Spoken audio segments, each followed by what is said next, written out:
Madam President, last week we learned that the economy grew at a rate of 3.1% from the fourth quarter of 2017 to the fourth quarter of 2018. That's the strongest economic growth in over 10 years. Economic growth for the fourth quarter of 2018 smashed market expectations. In January, the economy created more than 300,000 jobs. More than 5.3 million jobs have been created since President Trump was elected. Job openings hit a record high of 7.3 million in December, substantially exceeding the number of those looking for work. The Department of Labor reports that the number of job openings has exceeded the number of job seekers for 10 straight months. Unemployment is low.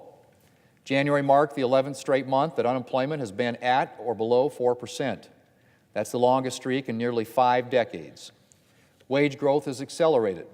Wages have now been growing at a rate of 3% or greater for 6 straight months. The last time wage growth reached this level was in 2009. Median household income is at an all-time high. U.S. manufacturing has rebounded. The Wall Street Journal reported on Friday, and I quote, "America's factories are hiring again.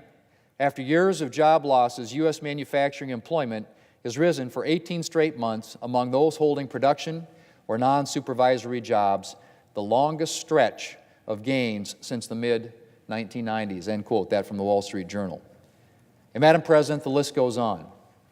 The economic growth that we're experiencing is the direct result of Republican policies. Economic growth has accelerated over the past 2 years thanks to the lifting of burdensome regulations and a historic reform of our tax code. Before we passed the Tax Cuts and Jobs Act, our tax code was acting as a drag on economic growth. Small businesses faced heavy tax burdens that frequently made it difficult for them to expand and to create jobs or even to get their businesses off the ground in the first place.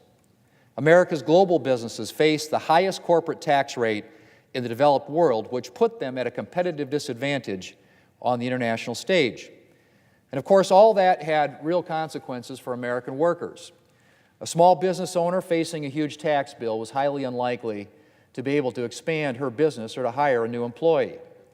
A larger business was going to find it hard to create jobs or improve benefits for employees while struggling to stay competitive against foreign businesses paying much less in taxes.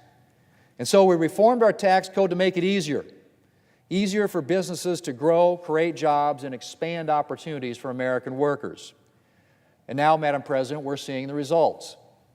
Economic growth, low unemployment, higher wages, a record high number of job openings, and more. And importantly, the benefits of this growth are being experienced widely. The Wall Street Journal reports, and again I quote, "Racial minorities, those with less education and people working in the lowest paying jobs are getting bigger pay raises and in many cases experiencing the lowest unemployment rate ever recorded for their groups.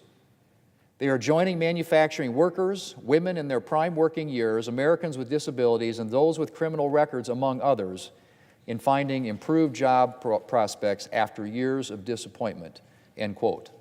Again from the Wall Street Journal.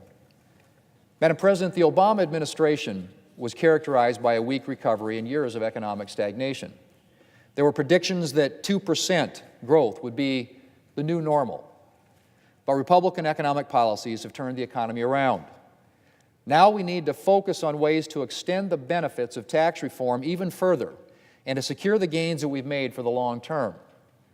Unfortunately, our colleagues across the aisle are more focused on dismantling the policies that created the growth that we're experiencing today. Apparently, it doesn't matter to them that workers are doing better after years of economic stagnation or that jobs and opportunities are increasing. They're set on dismantling tax reform and raising rates to fund their socialist fantasies. They want to spend $93 trillion, $93 trillion, more money than the GDP of the entire world, to put the government in charge of Americans' health care, energy usage, and more. Madam President, I wish that I were joking, but Democrats' turn toward socialist insanity is all too real. The kind of tax hikes that would be required to pay for Democrats' proposals would cripple our economy and severely downgrade American standard of living, not to mention robbing Americans of their freedom to make their own decisions about all the various aspects of their lives. It's mind-boggling that more and more Democrats are embracing socialism and the less free and less prosperous future that it would bring. Let's hope that their socialist fantasies stay just that, Madam President, fantasies, because our economy might never recover from the reality of Democrats' proposals. Madam President, I yield the floor.